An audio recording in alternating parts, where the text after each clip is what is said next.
Hi everyone, and welcome to the Ingles table. I'm Susie Neal. And I'm Clark Neal. Together, we are Unicoi Preserves. And today, we're going to be sharing with you our recipe for no-knead bread. You can get everything you need from your local Ingles, including something that I recommend serving it with, Unicoi preserves and cheese, which you can easily find in the Ingles Deli section. So let's get started.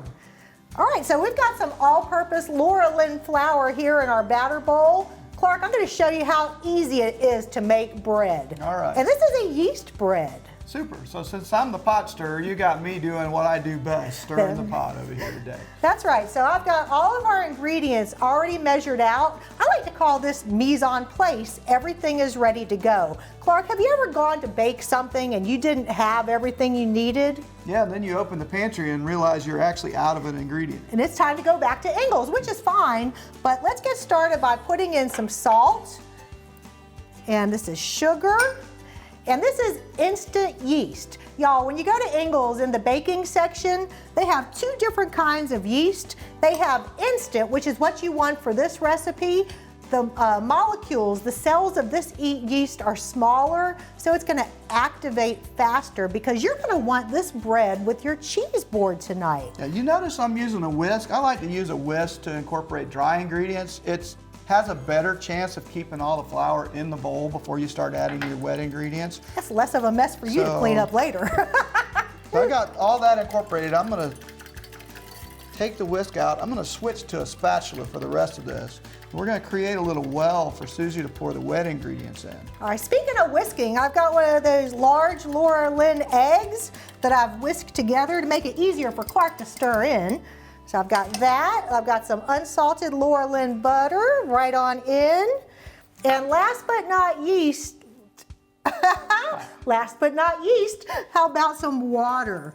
So water is a key ingredient. Anytime you're baking bread, you need to have warm water, but not hot. Do you know the three things that yeast needs to activate? Let's see if I've been paying attention to what you've been telling me. Yeast needs food. That's right, and that's the sugar that we put in. Feeds off of carbohydrates and sugar. It needs liquid. Okay, which is the water, and you don't want it to be too hot. The ideal water temperature is 95 degrees, but that's just about warm tap water. You can take the temperature if you need to, but if you dip your finger in it and you say, ooh, that's too hot, it's gonna be too hot for those little yeast babies in there. It will actually kill the yeast. And the last thing it needs is warmth for it to reproduce.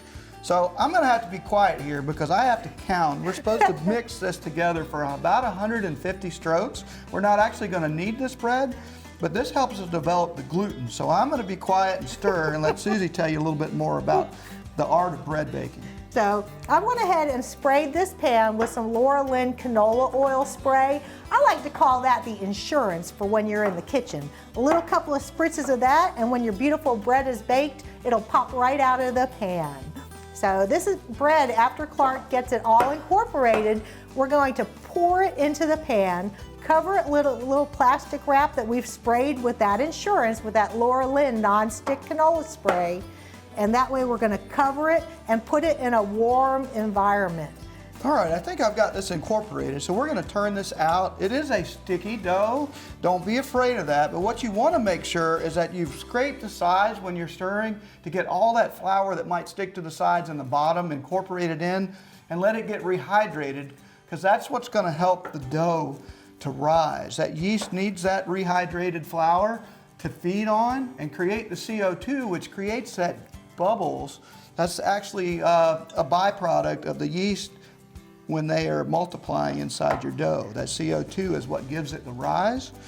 You have been listening to me when I've been talking to you. Sometimes I don't think you do, but I think you listen on that. All right, so we're gonna pour this in. Here, I'll try and help. Am I being helpful? You are. It's a sticky dough. Smooth it out. And sometimes when I'm working with sticky dough, I'll wet the spatula, and that'll help so the dough does not stick to the pan. But in this case, we're just going to push it down. So what we like to do is make sure you push it to all four corners of the pan. So as it rises, it's going to fill the pan. Will fill the pan. And you'll have an even loaf instead of a ski slope. And I am going to have to wet the spatula just a little bit to help smooth it out. Like I said, it is a sticky dough, so don't be afraid to wet your spatula. A little water never hurt anything. We've got this spread out well. We're going to let this rise. I happen to have one that's already risen over here so you can see the difference between the two. This is what it looks like after it's sat and proofed. We're going to put this in the center rack of an oven at 375 degrees. And don't worry about remembering that, because all that information is on the recipe that you can find at ingles-markets.com. And even if you're in the store, you can pull it up on your phone while you're there, so you'll make sure you get all of your ingredients as well. I'm going to stick this in the oven and we'll come back and show you what the loaf looks like when it comes out of the oven. Oh, it's cheese and bread time. Okay, so this loaf has come out of the oven. We've taken it out of the pan, let it sit on a cooling rack. It is completely cool to the touch. I'm going to cut it with a serrated bread knife. Serrated knives are great for cutting bread so it doesn't tear it. It saws through it. You use a nice even back and forth sawing motion. We're going to cut some nice big slices so we can top it with that glorious cheese and some of that awesome Unicoi preserves jelly. Now this is mascarpone cheese, and it's Italian-style cream cheese that I love to serve our Unicoi preserves with. You can find both of those at Ingles in the deli. Anytime you're thinking about Unicoi preserves, always remember we're in the deli, we're not with the jelly. Right, so you can see that beautiful rise that we got, those nice air bubbles from that CO2. That no-knead bread turned out perfect. I'll let you put some of that wonderful cheese on there. Beautiful, just put beautiful. some of our salted caramel peach spread on top of that. All right, so I'll give her a little slice in half. Half for you, half for me, baby. I want to thank y'all for joining us here today at the Ingles table.